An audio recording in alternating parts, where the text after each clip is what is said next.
have time for questions. So we are looking at Indian knowledge system. Basically, the Indian knowledge system is something like uh, 8 blind people describing the elephant. So each one has his own viewpoint, all of which are correct, but all of which are incomplete.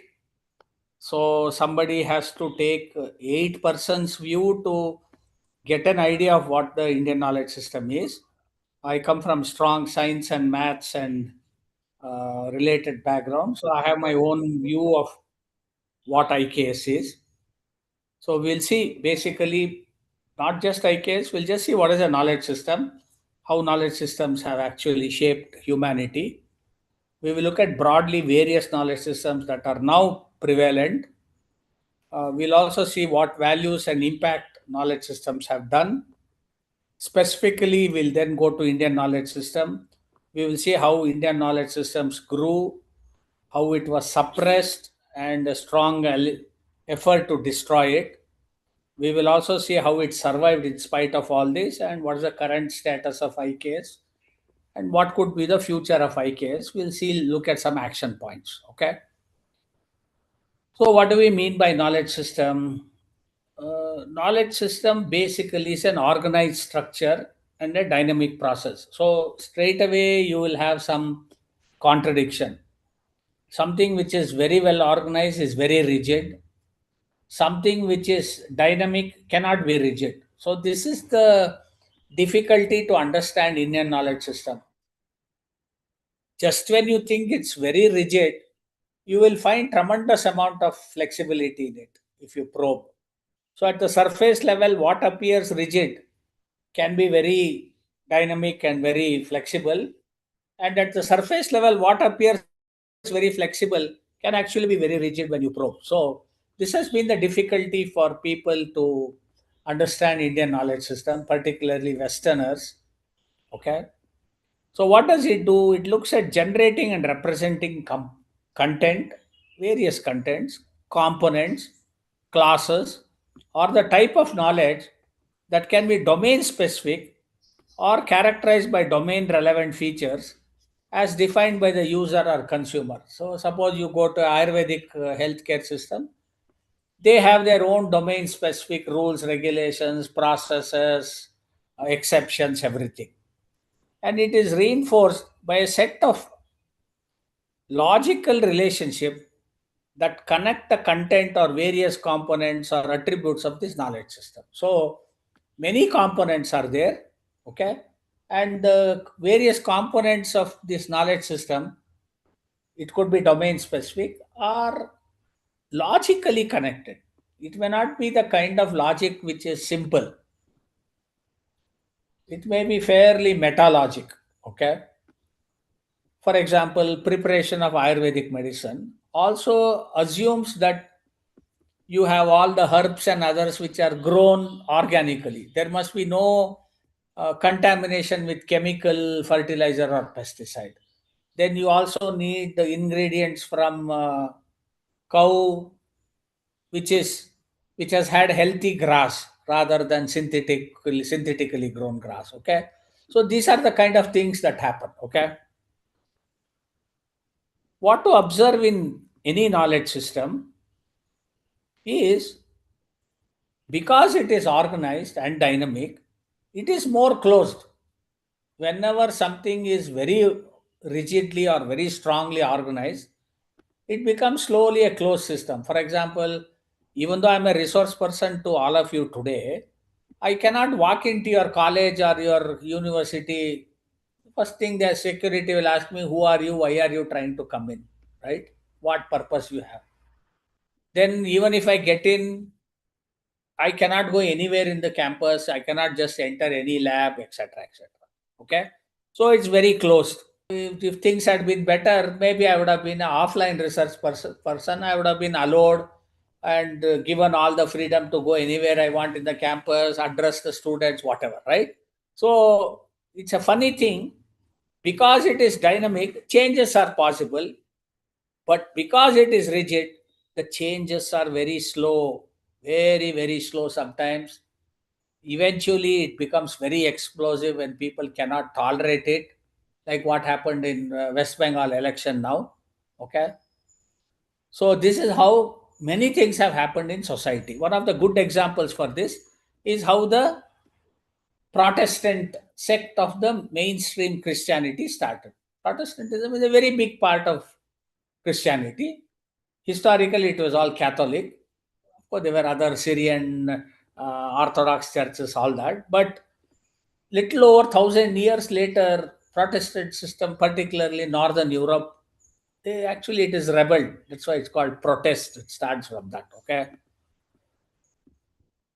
However, many independent knowledge systems exist and have been more competing than cooperating. This has been the problem with the society, the world. Every knowledge system tries to compete with the other, want to show that they are better than the other. So this has been reason for huge amount of violence in the world. Almost the Muslims and the Christians fought each other for little over 700 years, and they are still fighting in Middle East today. Okay, 700 years war. Same thing has happened in India, everywhere. So each knowledge system tries to do one up on the other, causing tremendous amount of misery to everybody. No knowledge system is perfect. Every knowledge system has its good and bad. Very few people have tried to synthesize the best of all. Very few. Okay. Knowledge systems are evolved entities. They didn't start yesterday, and they are characterized by people, by their behavior, who follow this. Some depend on the knowledge system, some are very fundamental about it, fundamentalists, as you call. Most of us are practitioners, some of us are very observers. The educated lot is very skeptic. A large number of people are blind followers. You'll see that when you go to festivals and jatras. 1.5 lakh people gather. If you ask them what it is, they will just quote some god or goddesses or some saint, and they say it's everything. You can't get any explanation from them because they don't know. They blindly every society. Okay. This is apart from the material aspect based to or related to the knowledge system, which is also dynamic. For example, now all of us have been worried over petrol and diesel and LPG for the last 4 months very badly. 50 years back, there was no LPG in most of our houses. We never bothered. We didn't even know the existence. In another 50 years, we don't even know what is there. Okay, we may go back to firewood and cow dung. We don't know. Similarly, we Indian government keeps 400 to 500 billion dollars of American currency with us. We have no use of that currency. Why are we keeping it? 40 years back, 50 years back, we were not keeping it. In another 10 years, nobody may keep it. But why are we keeping it now? It has nothing to do with our. It is some security about the global oil issue. Okay. Since all the global oil is traded in dollars, people want to store dollars with us, with everybody, so that they don't have problems with this. This is the problem. Artificially, but it's a very big part of our economy. Okay. So, what are practical examples and insights or components or subsystem of every knowledge system? Suppose I take the Indian system today, Indian knowledge system, and a subsystem of them, which is the healthcare. Healthcare today in India is dominated by Ayurvedic and allopathic medical system. Correct? Allopathic medical system came about 120 to 130 years back to India, not before that. For 3 4,000, it was all Ayurveda. Similarly, if I look at the education subsystem of Indian knowledge system, we have the Gurukula model, the madrasa, the convent, public schooling, state, CBSE, whatever. If I look at the economic subsystem of our knowledge system, what all we have? We have barter system, we have commercial banking, we have post office banking, which gives slightly 0.5% to 1% higher interest. We have Islamic banking, which supposedly doesn't charge interest. We also have a large number of money lenders. This, at least the barter system, and the money lenders have been there for the last 4,000 years. Okay. Many or most of these are consolidated over centuries of use, influenced by cultural, social, economic, political factors, and in recent times, resource and environmental factors. Okay. So all these are not just overnight, like our C coding and Python coding. They are all over centuries of use, and the cultural and socio-economic factors, including political factors, have influenced them. Today, new factors of resources and environment are bothering. For example, selling sand is a very big business. Many state governments run only on selling sand. 50 years back, if you sell sand, people would laugh at you. Today, if you sell sand, you are a crorepati. In another 10 years, 15 years, we don't know what will sell. Similarly, water. In fact, selling water is a crime in our scriptures. When somebody asks water, you should not say no. If you have it, you must give it. Today, we are selling water. I think in another 20 years, we'll start selling air. Already have oxygen pumps and all have come. I'm sure it will happen. Okay. So this is the way new components come into knowledge system. Old components go away. What was not valued becomes valued. What is valued today goes out of value tomorrow, so on and so forth. So this is how what is closed and open can be explained. What is open? Open for economic and material factors. What is closed? Closed is rituals, tradition, what you call tradition. When you say tradition, what you are saying is that part is closed. We will not allow you to change. What is open? Factors and subsystems which can change. For example, so much has changed with the education system in India today. So how do we understand knowledge system? We understand knowledge system by checking the expressions of people. All knowledge systems exhibit expressions either explicitly, implicitly, or in a subtle manner. For example, when you greet each other, you close your hands and do namaste. Okay, so what does the knowledge system indicate? The knowledge system indicates that there should be no personal physical contact when you greet somebody. That's exactly what the knowledge system tells. Same expressions are different. For example, in Middle East, when one man meets another, they hug. In France, if you meet a lady, I'm speaking of a gent, if a gent meets a lady, he is expected to take the hand and give a kiss on the hand. If you do that in India, you will get arrested. So, knowledge systems which are in practice, which are socio cultural, geographic specific, have evolved various practices, right? If you go to America and meet another man and hug, they will suspect, they will take it very offensively. In Arabia, if you don't hug, they mistake you. They think you are a criminal. You have come to kill them. So this is the kind of things that various knowledge systems, which are influenced by both social and geographic factors, mostly factors of nature, have shaped this. Okay. It's also can be seen in the way society handles its economy, education, law and governance, gender and other equalities and inequalities. Every society strives for equality, but it lives by inequality. All practical things are unequal. All policies are attempt to equal. So it takes time. Today is one of the most equitable society in the world, much better than America or any other country. So they have evolved. And so are we. You ever see social and human evolution is very slow. I can raise a flag and say tomorrow everything should change. It will not happen. I myself will not change tomorrow. How can I expect the society? Society unfortunately changes very slowly. All societies have changed slowly because all evolution has been slow.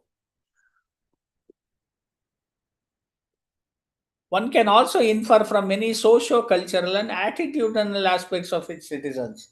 For example, India is the only country where we have a festival called Vana Mahotsav where we worship the trees. Why is it that our society worship trees? They also do it in any region which is tropical.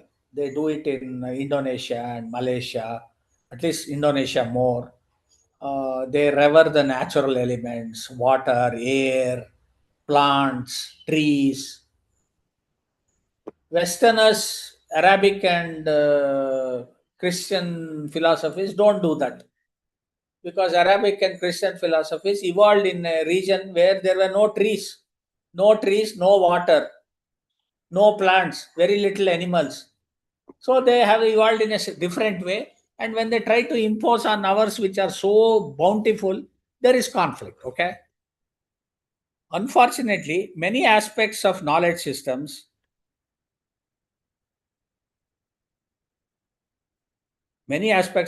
system is linked with religious beliefs in all cases. So over a period of time, religion has incorporated many of these, and you see all these expressions in a religious context. That's why people, whenever they meet us, Westerners say Indians are very religious, very ritualistic. They don't understand that it is part of our of our evolution. 4,000 years back, none of these religions were there. So the practices got consolidated, religious systems incorporated them, strengthened it. Many of these linkages are strong or moderate, sometimes very subtle. Slowly, this is becoming more objective because of the impact of Western science and Western philosophy. There is element of more objective analysis now. Now the question is, which knowledge system is right?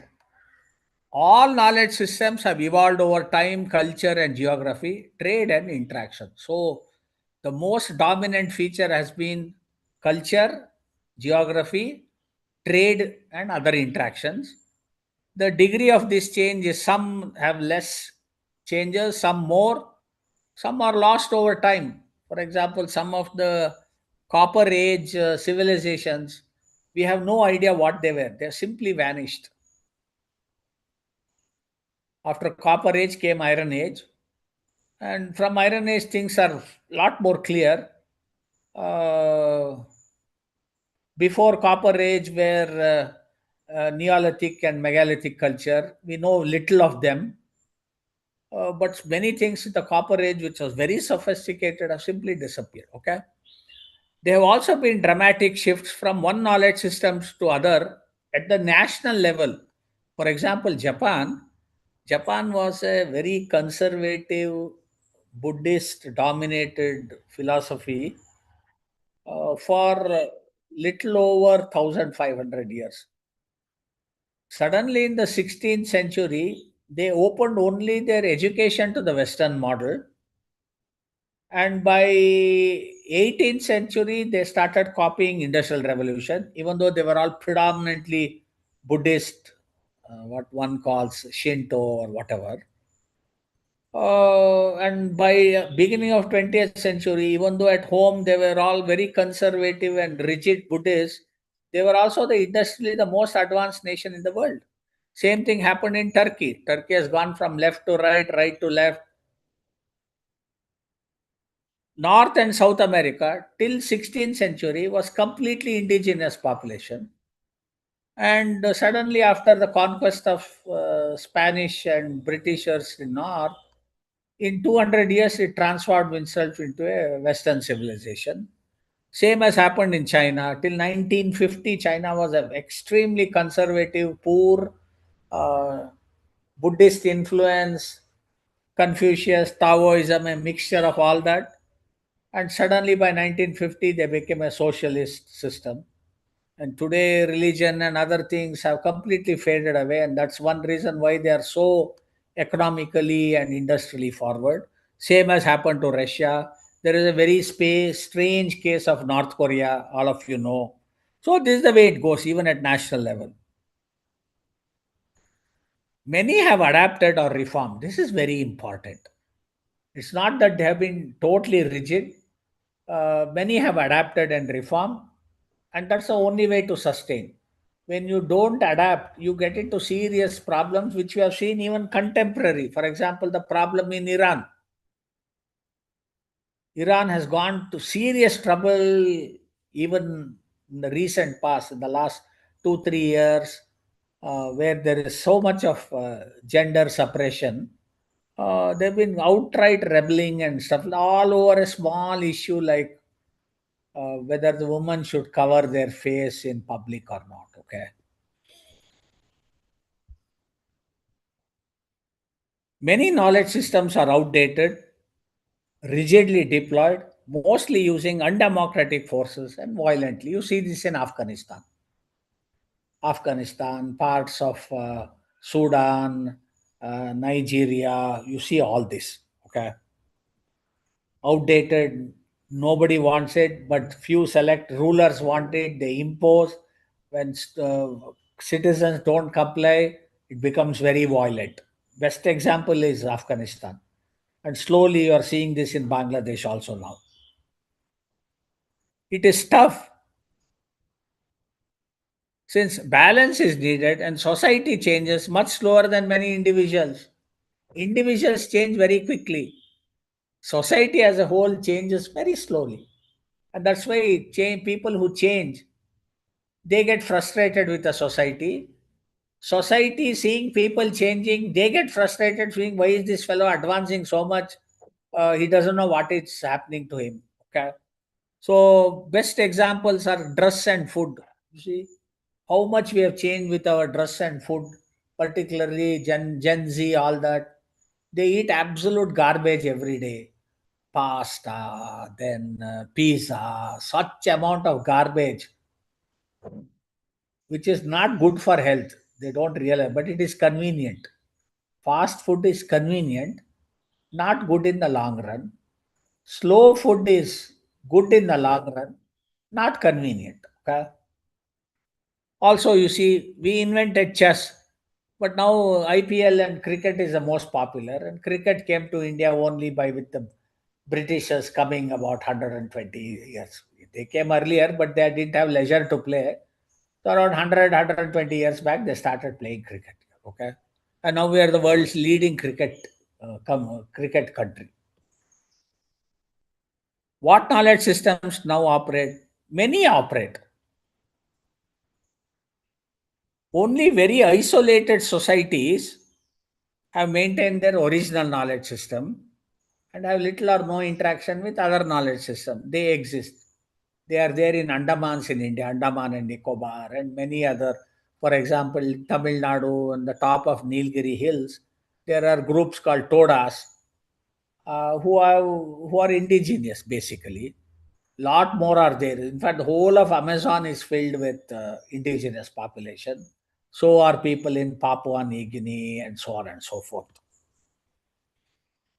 A great majority of us use 2 to 3 different knowledge systems for different purposes. For example, our education is Western education, what we are doing now. But the food and dress we wear, living lifestyle is Indian. I had traditional dosa in the morning for breakfast. I'm wearing dhoti and kurta. Many of you are wearing sari, churidar, all that. You might have had some paratha, chapati, something in the morning.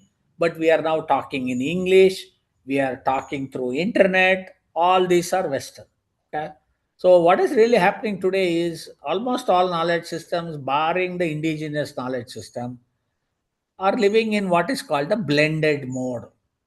So what the question is, yeah, almost majority, I would say 90% of the population in the world live in a blended mode. The degree of blending is different. What portion from what? For example, our job and education is Western, all other things are Indian. The question now with IKS is, can I make job and education also Indian? Suppose I follow only Indian knowledge system based education and I have employment only based on Indian knowledge. can we provide employment for everybody? Can we improve economically? So on. And this is exactly what Pakistan, Afghanistan, all are doing. They're saying we'll have only a Islamic basis for existence.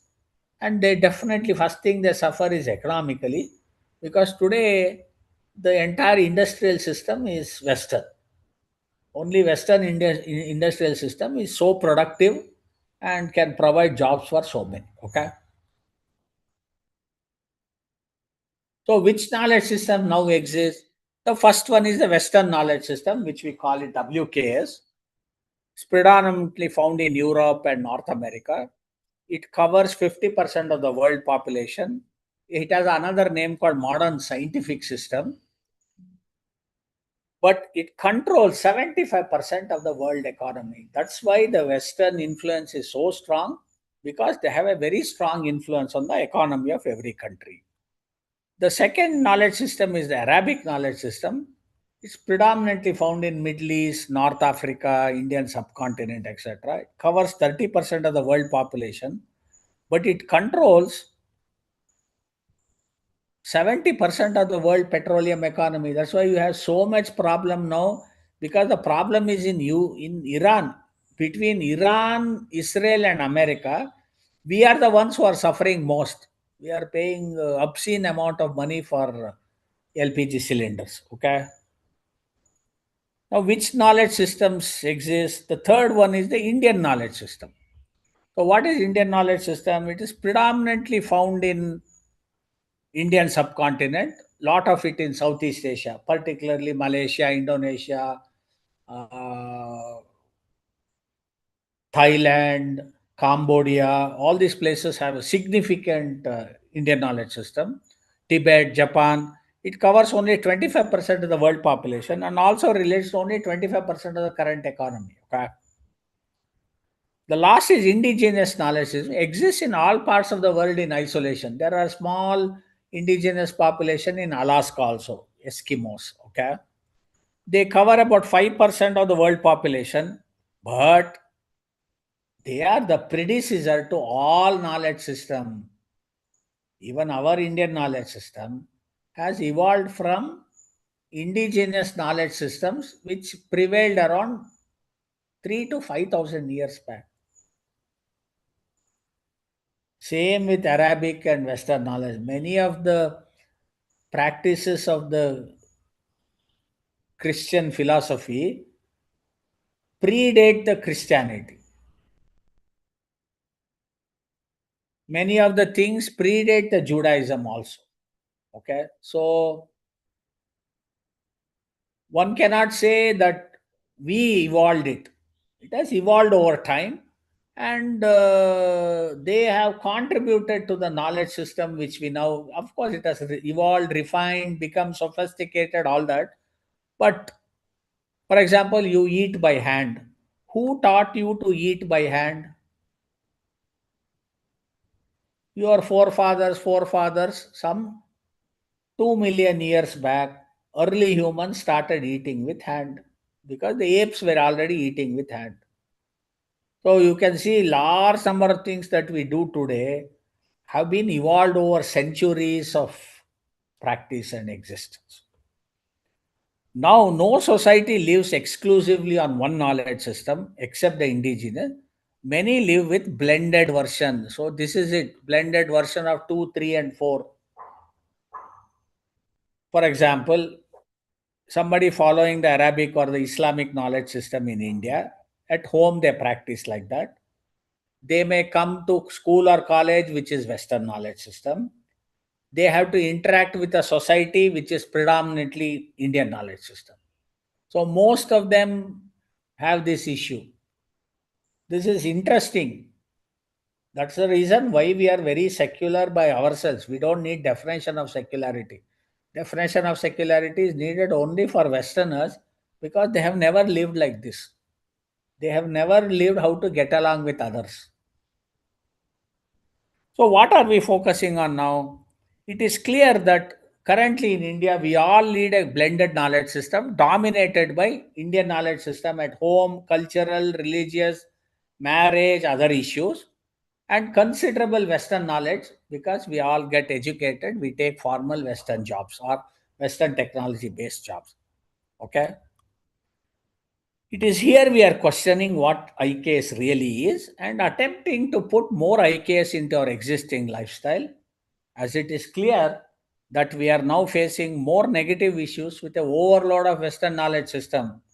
For example, 99% of all Western food is bad for health, causes cancer, it's expensive and wasteful. Similarly, synthetic drugs. Synthetic drugs is a serious problem in India. India is a tropical climate where we sweat. If we don't allow sweat to aerate or absorb, we are going to get skin problem. That is why you have so many skin clinics in India today, because in the last 25 years, more and more people are using synthetic clothes, and synthetic clothes in tropical climate do not absorb sweat. So the sweat remains on the skin surface, doesn't evaporate, it blocks the flow of moisture from outside to inside and air from outside to inside, causing tremendous amount of irritation, and that's why so many skin problems have come in India. Similar with other things. For example, plastic. Plastic is the biggest disaster of humanity. But who invented the plastic? Who pushed it as part of our life? So this is Western knowledge system is very good for a very short time. For a very short time, it gives immense benefit, instant relief. For example, allopathy. You are feeling very bad, go take a injection. Immediately in half an hour, you will get relief. If you go take Ayurvedic medicine, it will take 3 days for you to get relief. But there are no side effects. You will get permanent relief after 3 days. But most people want relief in half an hour so that they can continue with their lifestyle. This is the kind of problems. Okay. The dream is to live significant component of IKS. Is it possible, meaningful, or productive? Definitely with IKS, you cannot have mobile phone. Be very clear. You can just at the most stay put with writing letters.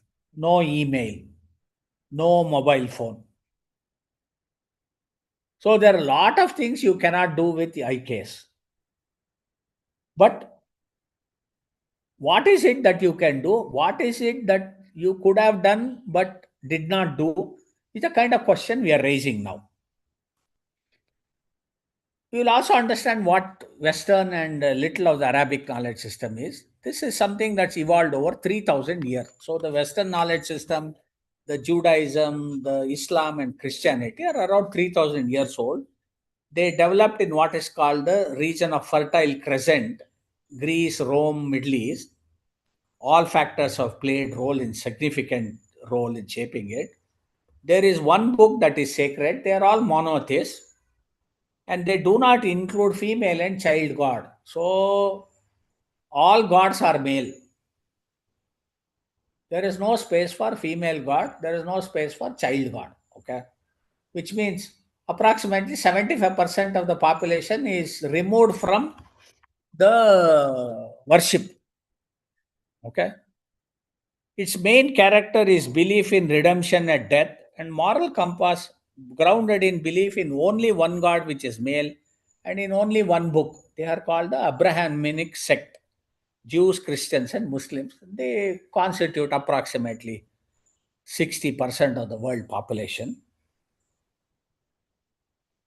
What is interesting with them is it has been institutionalized, which means a single point of authority very early.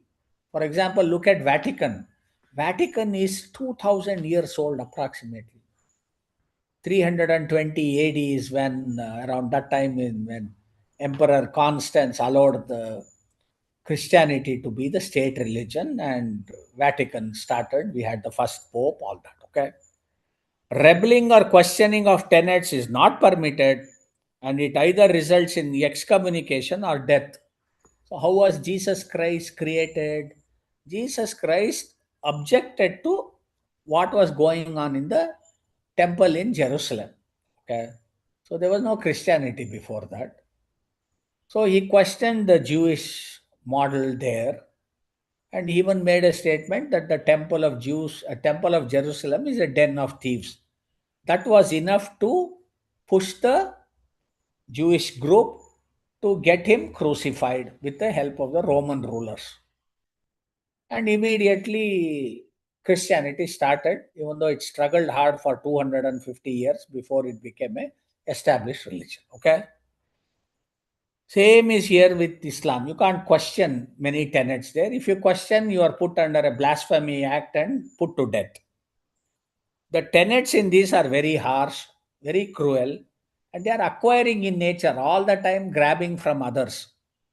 For example, it says, no heaven for non followers. If you are not following my religion, you have no space in heaven. Okay.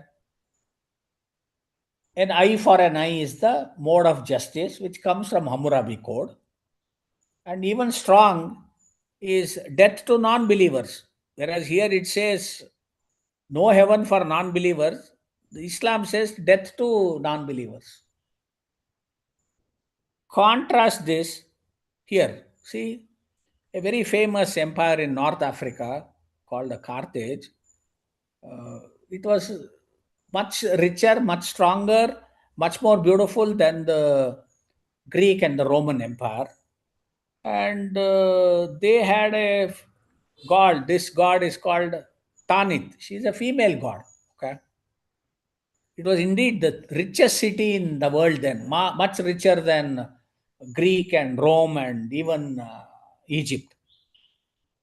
This is the old port of Carthage and beautiful city. I mean, they built cities much better than the Greeks and the Romans and the Egyptians. This was the deity called the female god called Tanit.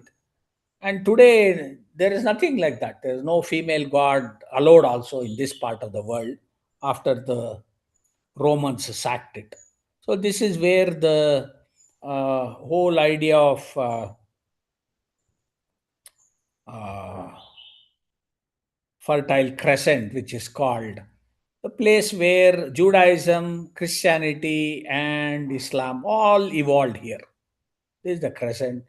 And this is also the reason where now we have all the problem, which is the Persian Gulf.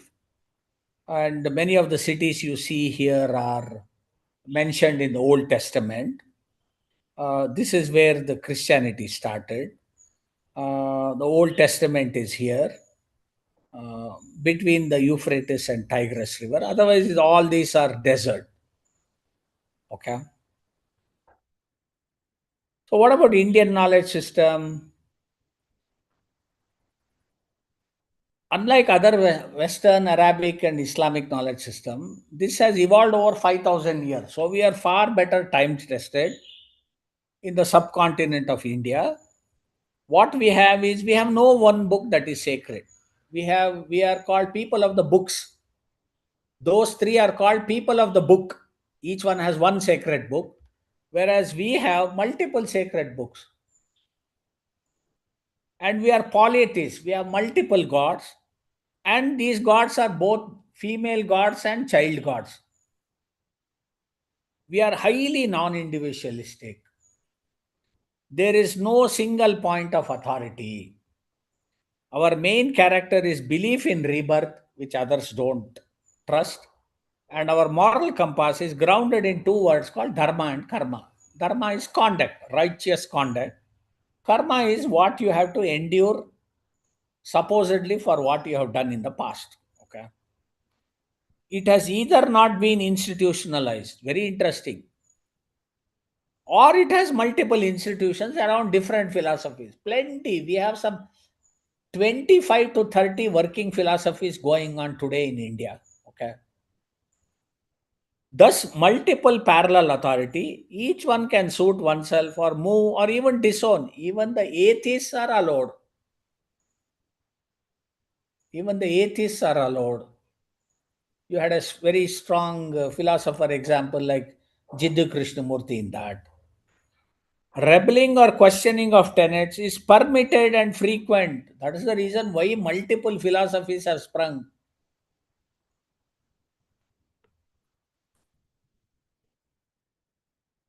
tenets in these are very gentle, bountiful, and very giving in nature. We always accommodated others. Everybody who was persecuted in the other part of the world came here. They have been sheltered, nurtured. Of course, now they have grown into parallel institutions and creating their own flavor of life. The question is, you see, in what kind of thing we grew up. This is the environment in which our knowledge system evolved. Plenty of water, 365 days, water and sunshine, plants, animals, bountiful. I'm not joking. Even though they were all Maharajas, common people did not become rich. That I agree. Common people were not rich.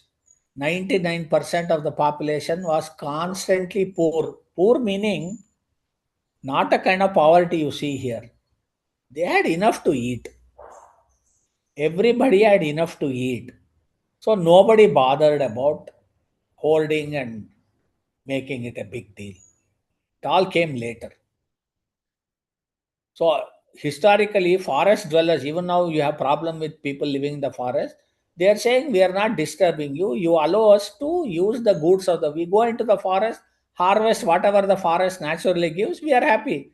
Don't give us ration and put us into your frame of mind. That's the problem with the tribals in forest. Okay, so bountiful, beautiful and bountiful. Whereas there in the desert environment, very harsh, because the environment was very harsh, their laws and philosophy have become very harsh. Because our environment was very benign, bountiful, we have become very gentle and very forgiving type. Okay. So we'll take a look at India. What India was 200 CE, which means 2000 years back. This is a mature situation. And for this mature situation to arrive in the society, almost 1500 years before that, so which is approximately 3.5 to 4000 years back, all these changes started.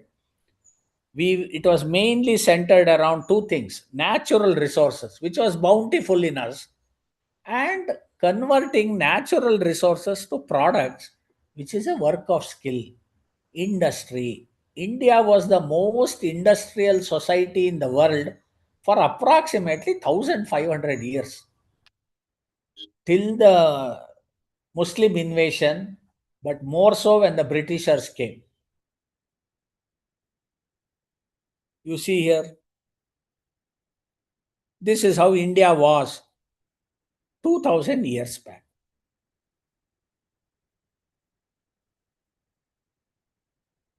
The entire West Coast. That's one reason why the West Coast is more culturally liberal and progressive compared to the East Coast in India, because the West Coast of India for the last 2000 years back had regular contact with the rest of the world. The Greeks, the Romans, the Egyptians, the Ethiopians, the East Africans, Central Arabia, Central Asia, everybody was interacting with them. And you actually had ports every 50 kilometers. This is Bragyaza, which is today's Baruch. Then you have Sopala. Sopala is a small railway station in Western Railway in Bombay now. It's called Nalla Sopara. Then there is Kalyan, which is a main railway junction, and it was a port 2000 years back where it was dealing with Romans and Arabs. So continuous trade on the west coast all the way till Korkai, which is today's Tutikudi or Cape Comorin. See, Korkai, this is. You also had a few ports on the east which was dealing with Southeast Asia, but not the intense way it is like this. Every 50 kilometers, you had a port where people were trading. And they were trading with various things. What did these people bring? Very little. What did they take? A lot. They took spices, ivory, cloth, silk, so many things. What did they give in return? Mostly few wine. That's how Kerala is one of the liquor capital of the world, because Kerala has been trading with Romans and Greeks for a long time, who were bringing wine and gold. That's why if you see the marriage in Kerala, whether it's Hindu, Muslim, or Christian, all three put 2 kg gold on the bride. This has been going on for through 2000 years. This is nothing new. So much gold came to South India. Okay. Well, there was no Kerala then. It was still part of Tamil Nadu, and Tamil was the language because Kerala, Malayalam as a language is only 11th century, 12th century. So what is it? Another 2000 years, around 4000 years back, people were trading from Central Asia, Eastern Africa, all that, but they did not have ship to cross the sea, but they were coming close to the coast in small boats. It's called coast hugging. So it started with this, and it ended up like this 2000 years back. And you see here now, Kalibangal, Banwali, Ganeriwala, Chanudaro, Dholavir, all these are Indus Valley civilization sites. And you can see here all this is cold desert, this is hot desert. The only green portion is the Indus Valley, which is where all the resources and wealth was created. Industry, of course. And you can see here so many Roman Empire, Kingdom of Aksum, which is the Ethiopian Empire, Nabatean Empire, which is Syria and other places, Himarite Empire, Indo-Scythian Empire, all this. And here Cheras, Pandyas and all these were ruling. And this is how it was. And they were taking spices, ivory, aromatic flowers, silk, metal, and giving wine and gold. This is how it was. And the word of Mausam comes from trade winds. So the whole of Eastern Africa, all the way till Madagascar here, were trading with people. That's how Vasco da Gama came to India. He was lost. They wanted to go back. Then they stopped at a place which is today called Cape of Good Hope in South Africa, where some traders told, we can't take you to India. We keep going. But the best thing you could do is go to close to here an island called Madagascar, where Gujarati Arab trader brought them to Kozhikode. Okay, so that's how that port of South Africa is called Cape of Good Hope, because Vasco da Gama got hope that he can reach India. Okay. And you can see here, this is the empire of Darius. He had conquered up to Indus River, very large empire, including Greece and Egypt. And he had many provinces, and the revenue from each province was this. And you can see here a small province on the Indus Valley gave them the maximum revenue, which means maximum wealth was being created there. And of course Darius, uh, this epigraphy of his. And this is an interesting map. This is a map of the then world. North Africa was known, Central Africa was not known, Northern Europe was not well known. North Africa, Middle East, Central Asia, India, and China, and of course, Europe was known. All these places, which is marked orange, is all the places where in the last 100 years people have dug and they have found Roman gold coin. So, finding Roman gold coins in Spain, in Carthage, in Alexandria, in Syria, Malta, all these places.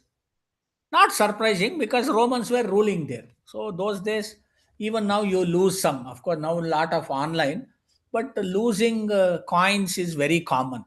If you take change in your hand for 10 days, one day at least you will lose a coin and you don't. And we also discover coins when we walk on the footpath. Similar is this. Roman gold coins have been found everywhere here because this is Roman Empire. At the peak of Roman Empire, this is the extent Rome was ruling. But why are Roman gold coins found here? Lot of it in Sri Lanka, Kerala coast, little on the Andhra Orissa border. That is because Rome was bringing gold here, taking spices out. in South India particularly was the richest part of Indian subcontinent. So, are all knowledge systems exceedingly good? Don't they need corrections and changes? Yes. As society changes, environment changes, resources changes, we have to find a correction mechanism. So the only knowledge system,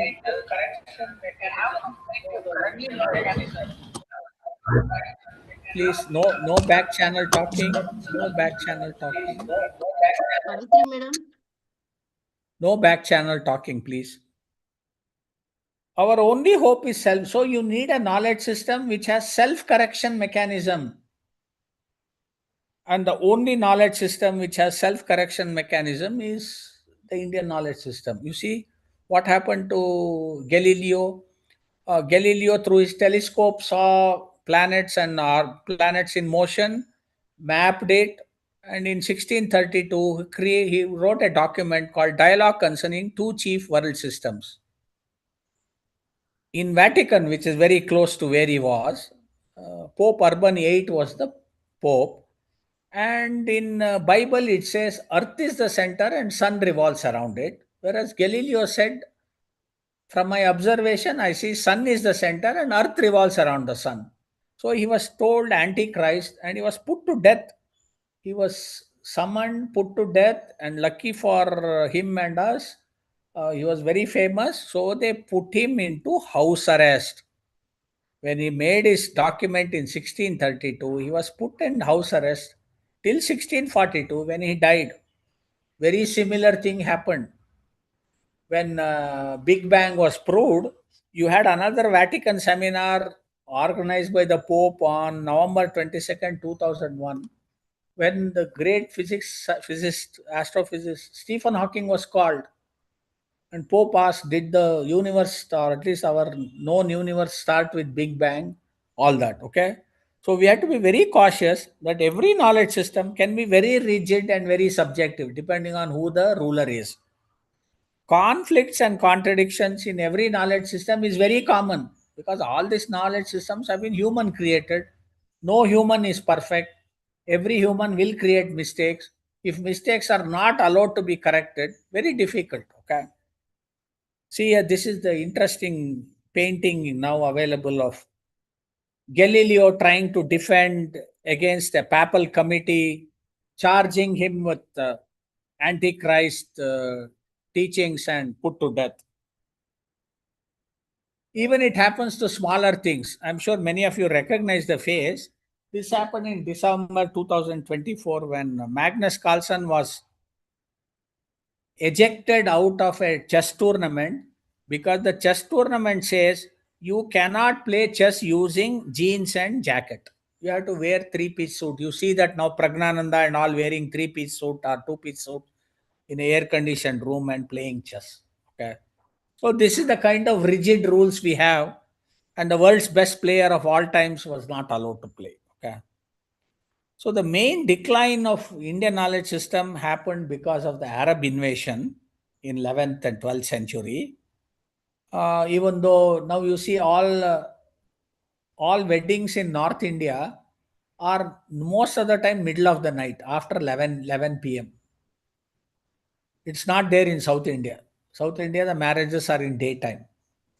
This is because after the Arabic invasion by 11th century, there was so much of social disruption that people started, of course, thanks to one interesting thing that there was no electricity those days. So everything was dark in the night. So people in isolation would conduct a marriage late in the night, Hindu marriages, because if it was done in daytime, these people would kill the bride, abduct the bridegroom, abduct the bride, kill the bridegroom, loot all the jewels and wealth. So it has, these are cultural factors which have evolved due to changes in knowledge system. And that's one reason why South India appears more culturally liberally better than what is in North, because North had tremendous amount of onslaught. Okay. The real damage came from the British colonial rule in 1825, When Macaulay said, I have traveled across length and breadth of India, I have not seen one person who is a beggar, not a single thief. Such wealth people have. I don't think we can conquer her unless we change our education system. That is what Macaulay did. Macaulay wanted to control us, rule over us. He felt our culture is very strong. It will be difficult to rule us unless we change their education system. And this is Macaulay's address to the British Parliament on 2nd February 1835. There are many more things. He says he doesn't know Sanskrit or even Arabic, but English is superior to Sanskrit and Arabic. In fact, the most superior language in the world of all times is Sanskrit, simply because of the work of Panini. I'll come to that in my next talk. So, this is how the Britishers treated and taught us.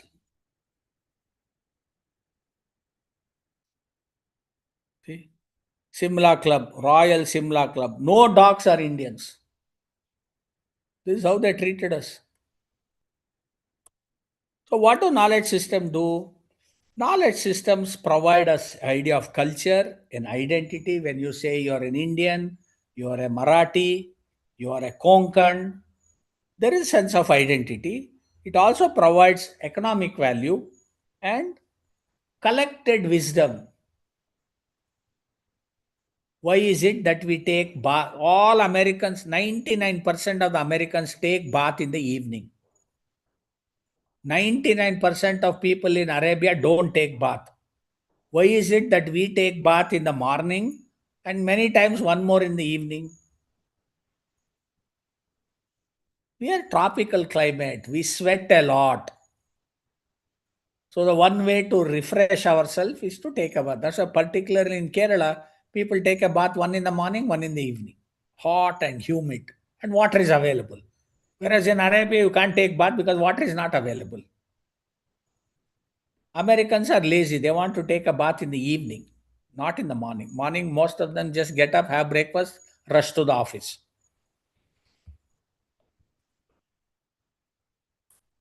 Specifically, Indian knowledge system, tremendous diversity of forms and cultures, utilitarian, core and related dharmas, and oral and written, predominantly oral tradition. Writing came very late to India, or writing came only when Westerners started coming, when the uh, Academian Empire, Darius Empire started invading western part of India. We were dealing with outsiders. So then we had to have a written document. Otherwise, everything was word of mouth. Even today, 90% of the diamond trade in India is word of mouth. There is nothing in writing. 10 to 20,000 crores of business is conducted by word of mouth, not through any written document, no affidavit, no invoice.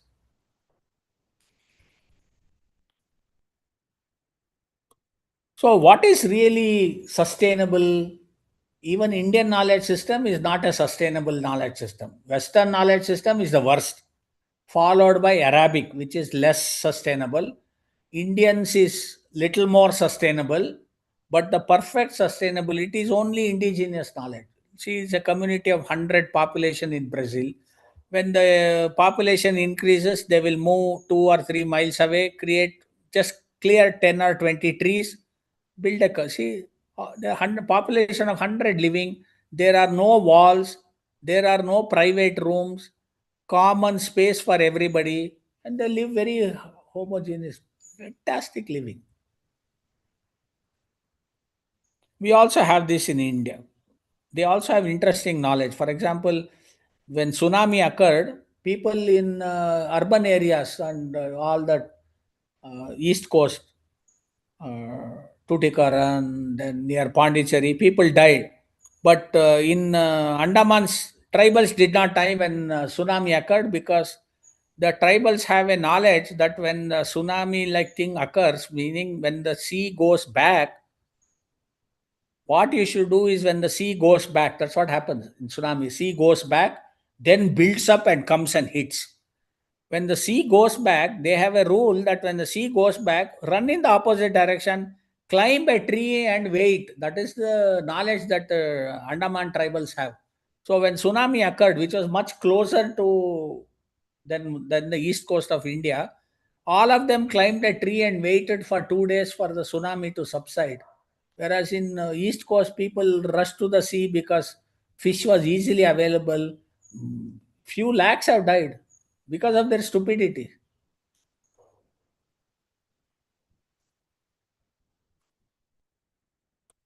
And Andaman's Nicobar has even more tribals, indigenous population, one of the largest in the world. And this is how it looks, okay? And they live like this even today. They hunt like this. They don't wait for Maggi noodles and all that. They don't want also, okay? They've been living like this for last 60,000 years. Africa was completely indigenous knowledge. 2000 years back, Africa was like this. Today, Africa is like this. Completely homogenized by institutional religion, and constantly this border is all the time with war. What you see in Nigeria, Boko Haram, other things. USA was also very bad. You see, this finally only in 1992 they gave complete voting rights to women. Initially, no woman, then only white woman, no black woman. All these started. And you see in South Africa, this road divides all white from all black. See how well they are living. Almost every house has a swimming pool. Here, I think there must be two or three taps for the whole locality, which is 8 times more population than this. Even in America, you see here, drinking water for white and for colored. And here is a owner of a hotel who is pouring acid into the swimming pool when he noticed black women and black children were swimming. This is how it is. 1964, as recent as in our lifetime. Australia, same. You see a tribal, original, indigenous population. He's using phone for the first time, but he lives like that. And why economy wins? Why, even though it's unsustainable, people continue is this. See, I know three trades. I speak three languages. Fought for 3 years in the World War. I have three children, and no work for 3 months. I want only one job. This is the kind of situation. See, finally, economy wins. That's why we don't mind doing bad things just to make money. The whole society has lived like that. Same is IKS in NEP, because people should know what IKS is, and the National Education Policy introduces that. There are problems because difficult to get jobs with IKS, even though my wife and her team, they have been churning out a lot of jobs for her students. Willingness of students to take up IKS. More than that, shortage of trained faculty in IKS, and it may increase the burden of students. These are some references which are standard. It has all kinds of things. But my suggestion is you read this book. It's one of the greatest book done in the last 200 years. It is about humanity, and it has sold 70 million copies, translated to 65 different languages, including Tamil. And specifically for IKS, the world's best book is actually this, very recently released, 2024 it was released. The idea called the Golden Road as an alternative to the Silk Route, which is the more truth version. And of course, there is special focus by Government of India for IKS, special seminar grant, research grant, etc. I want to conclude saying IKS is important. Many useful things have not been given its due. IKS has to compete with other knowledge systems, particularly for youngsters. See, fast food, internet, jeans, and t-shirt, deadly combination.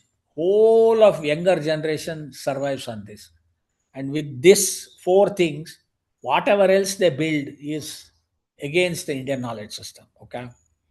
And of course, modern maths, technology, life sciences, biological. But all of you take Dolo, all of you take paracetamol. Okay, they dominate. The question is how, where, when, and how much of Indian knowledge system can we put into our life? Culturally, religiously, we do, but there are so many other interesting things. I will share them tomorrow. Okay. Now, time for questions. If you have any questions, we'll take it. Professor, namaste. Yeah.